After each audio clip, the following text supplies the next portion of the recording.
नमस्कार बच्चों, मैं हूं प्रहलाद सर और मेरा यूट्यूब चैनल है English teaching bye Prahlad sir. आज हम पढ़ेंगे क्लास 3 का OCR based formative assessment number 5।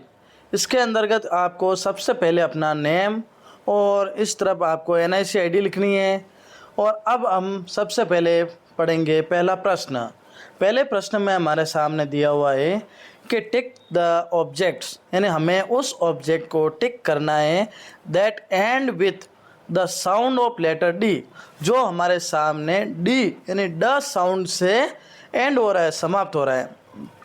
तो आप सभी के सामने देखो पहला चित्र दिया हुआ है, एक पक्षी का है, पक्षी को बर्ड कहते हैं। दूसरे में एक बत्तख है, उसको डक कहते हैं। फिर हमारे सामने एक ड्रम है, फिर हमारे सामने एक फ्रॉग है। तो इसके अनुसार हमारा जो पहला वाला पक्षी यानी बर्ड वो वाला डी से समाप्त हो रहा है, तो हम उसको राइट करेंगे।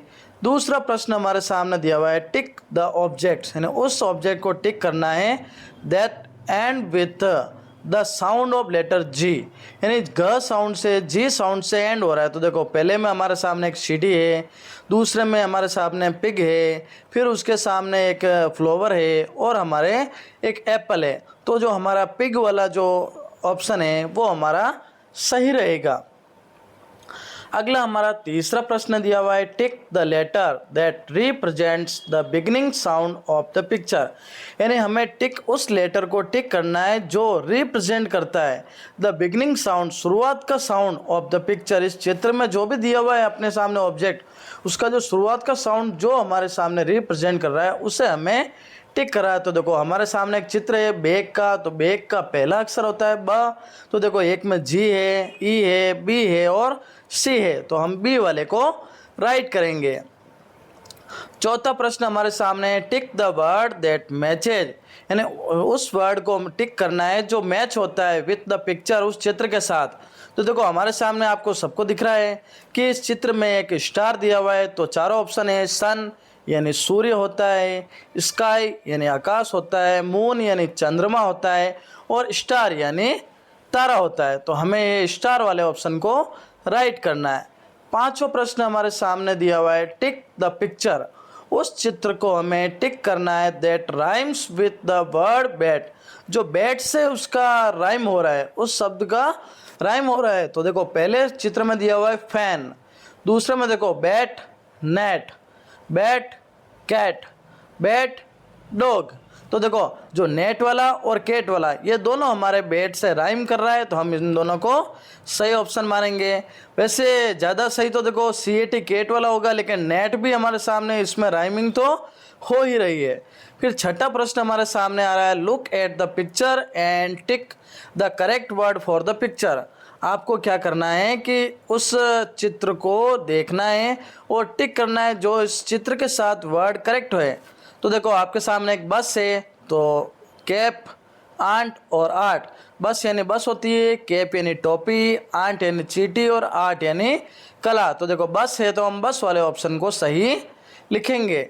अगला हमारा सातवां प्रश्न दिया हुआ है fill in the blanks with the correct order.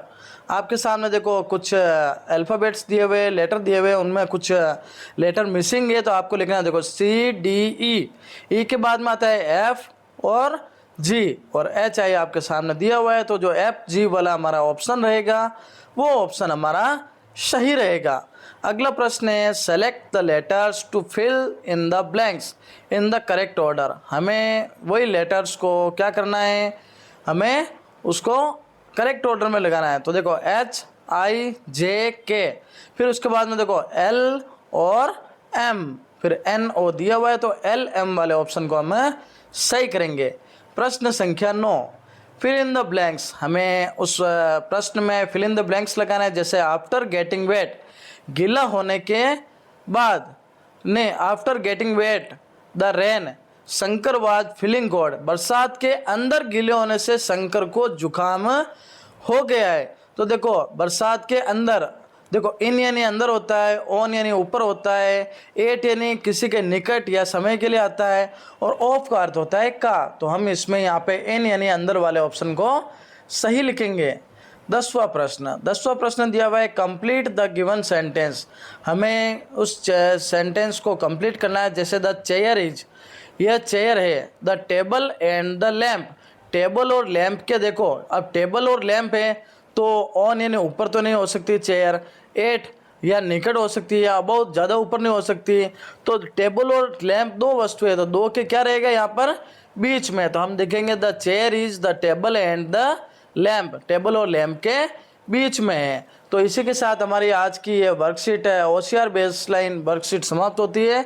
आप सभी मेरे YouTube channel English teaching bye Prahlad sir को ज़्यादा से ज़्यादा सब्सक्राइब करें और आगे इस वीडियो को ज़्यादा से ज़्यादा शेयर करें। धन्यवाद।